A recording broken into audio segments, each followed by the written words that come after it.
Protopian stories are having a moment right now. They're everywhere. And if you don't know what a Protopian story is, think of it as not utopia and not dystopia. Protopian stories imagine better futures, but not perfect futures. They embrace a kind of messy progress. The reason we're seeing this Protopian surge right now is because humanity is in a weird place.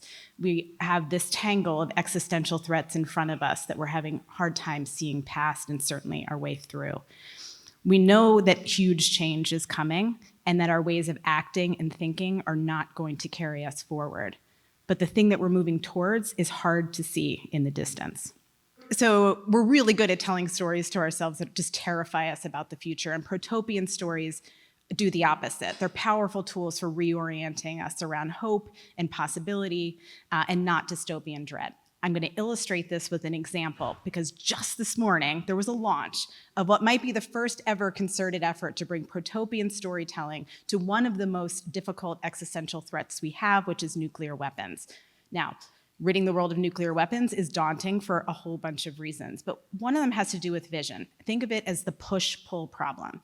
So many efforts to rid the world of nuclear weapons focus on the push. It's pushing for risk reduction, pushing for disarmament, pushing for policy change. It's push, push, push to make progress, and that's all really necessary work. But what's notably absent from this space is any focus on the pull. We know what we're trying to move the world away from, but what are we moving it towards? There's so much focus on creating an absence, in this case, an absence of 13,000 weapons, but what is the presence? What is the thing that we're moving towards? It turns out this is almost completely unexplored terrain. So here's what we did. My organization, Horizon 2045, and Arizona State University's Center for Science and the Imagination cooked up this provocative Protopian prompt.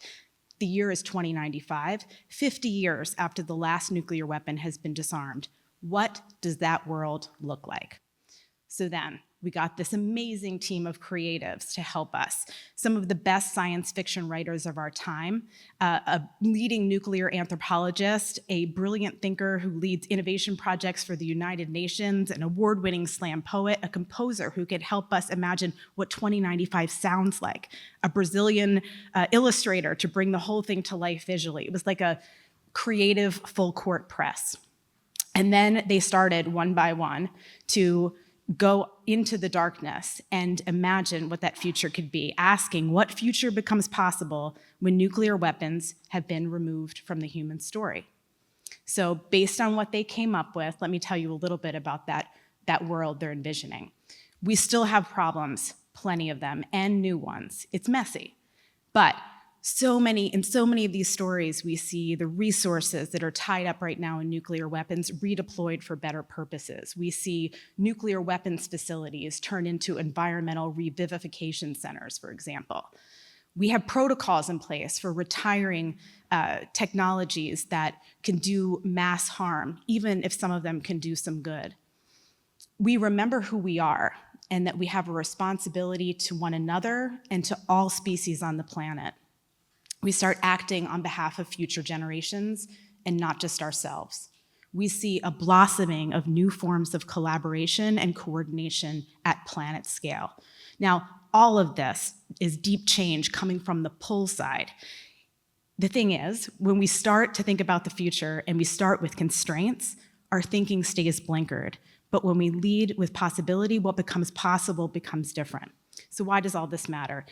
This is a bracelet that I gave to my daughter when she was still a toddler, and it says, "Beautiful girl, you can do hard things." I'm wearing it tonight. Protopian stories remind us that we can all do hard things, and that humanity can do hard things, and humanity must now do hard things, and that we can come out the other side better for having done that hard work. Our darkest thinking is not our only thinking, and it is certainly not our best thinking.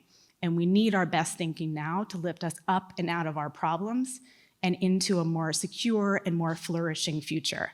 What if we can only get to that better future by doing the advanced work of imagining it? Thank you.